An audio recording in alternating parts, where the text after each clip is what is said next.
बंगाल की खाड़ी से उठे चक्रवाती तूफान रेमल की आज रात में पश्चिम बंगाल के तट से टकराने की आशंका जताई जा रही है। तूफान के दौरान 135 किलोमीटर प्रति घंटे की स्पीड से तेज हवाएं चलने का अनुमान लगाया गया है और वहीं तूफान से कम नुकसान हो इसके लिए प्रशासन लगातार तैयारियों में जुटा हुआ है, यानी कि ये तूफान काफी गंभीर माना जा रहा है। इसी कड़ी में प्रधानमंत्री नरेंद्र मोदी ने रविवार को संबंधित अधिकारियों के साथ मीटिंग भी की।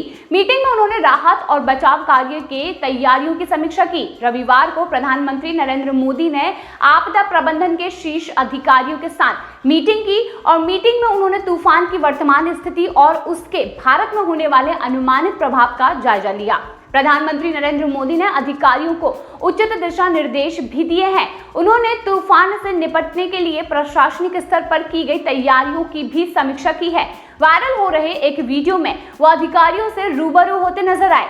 मीडिया रिपोर्ट्स के मुताबिक रेमल की आहट को देखते हुए पश्चिम बंगाल में हाई अलर्ट घोषित किया गया है। फिलहाल तूफान अभी 200 किलोमीटर से अधिक दूरी पर है और आधी रात के समय यह पश्चिम बंगाल के 24 परगना जिले के तट से टकरा सकता है। इसका असर पूरे पश्चिम बंगाल में देखा जाएगा। राजधानी कोलकाता में हवाई अड्डे को बंद कर दिया गया है।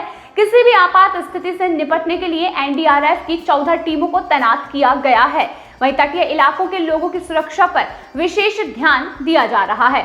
लोगों को घरों के अंदर ही रहने की भी सलाह दी गई है। समुद्र में किसी भी प्रकार की नाव ले जाने पर सख्त पाबंदी लगाई गई है। माना यह जा रहा है कि तूफान से न सिर्फ पश्चिम बंगाल बल्कि पूर्वोत्तर के कई राज्य प्रभावित होने वाले हैं। जी हां, कोलकाता के श्यामा प्रसाद मुखर्जी बंदरगाह पर काम रोक दिया गया है और कई इलाकों में अभी से आसमान में घने बादल छा गए हैं और तेज हवाएं भी चल रही हैं। कुछ समय पहले ही अम्फान नाम का तूफान जो कि पश्चिम बंगाल में आया था। हालांकि जानकारों का ये मानना है कि रेमल की तीव्रता अम्फान से काफी कम है। पश्चिम बंगाल में तूफान रेमल का लैंडफॉल हो चुका है। 135 किलोमीटर प्रति घंटे की रफ्तार से चलने वाली हवाओं के साथ गंभीर चक्रवाती तूफान रेमल बांग्लादेश और उससे सटे पश्चिम बंगाल के तटों से टकराया है। अब इस दौरान भारी बारिश हुई और जिससे घरों और खेतों में पानी भर गया। चक्रवाती तूफान रेमल तबाही के कई निशान छोड़कर गया है। रविवार रात 8:30 बजे पड़ोसी देश में मोंगला के दक्षिण पश्चिम के पास सागर द्वीप और खेपुपारा के बीच पश्चिम बंगाल और बांग्लादेश के निकटवर्ती तटों पर लैंडफॉल की प्रक्रिया शुरू हुई। लैंडफॉल के वक्त से ही पश्चिम बंगाल के कोलकाता समेत तमाम हिस्सों में तेज हवा के साथ जोरदार बारिश हो रही है और वहीं तबाही की आशंका के मद्देनजर राहत और बचाव के लिए आपदा प्रबंधन की टीमें तैनात की गई हैं। चक्रवाती तूफान रेमल से नाजुक घरों को नष्ट कर दिया गया है और पेड़ों को उखाड़कर वहां से काफी ज्यादा दूरी तक पेड़ देखे गए हैं। वहीं बिजली के खंभों को गिरा दिया गया है। सुंदरबन के गौसावा इलाके में मलबे की चपेट में आने से एक व्यक्ति भी घायल हुआ है। पश्चिम बंगाल सरकार ने रविवार देर दोपहर तक लगभग 1,10,000 लोगों को तटीय और संवेदनशील क्षेत्रों से निकलकर चक्रवात आश्रयों में बदले स्कूलों और कॉलेजों में पहुंचाया। मुख्यतः दक्षिण 24 परगना जिले, विशेष रूप से सागर द्वीप, सुंदरबन और काक द्वीप से लोगों को स्थानांतरित किया गया। मौसम कार्यालय ने यह कहा है कि गंभीर चक्रवाती तूफान रेमल ने रविवार रात पश्चिम बंगाल के सागर द्वीप और बांग्लादेश के खेपुपारा के बीच 135 किलोमीटर प्रति घंटे की रफ्तार से दस्तक दी।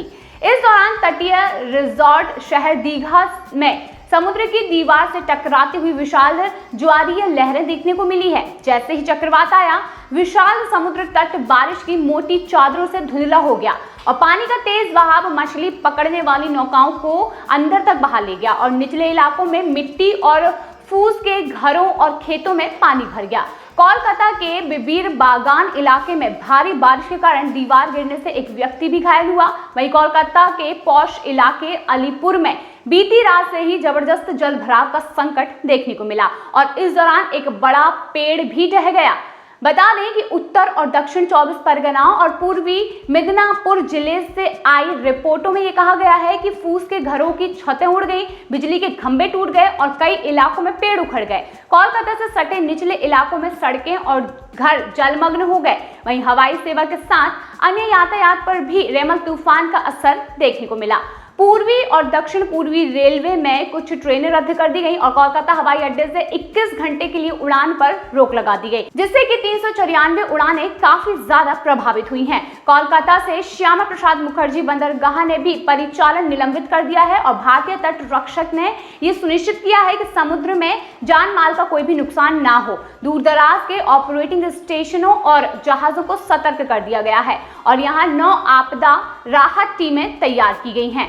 यानी कि ये जो रेमल तूफान था काफी ज्यादा गंभीर था, क्योंकि इससे और भी कई प्रदेशों में असर देखने को मिला। जैसे कि अगर बात करें मध्य प्रदेश की, तो मध्य प्रदेश में भी मौसम बदला।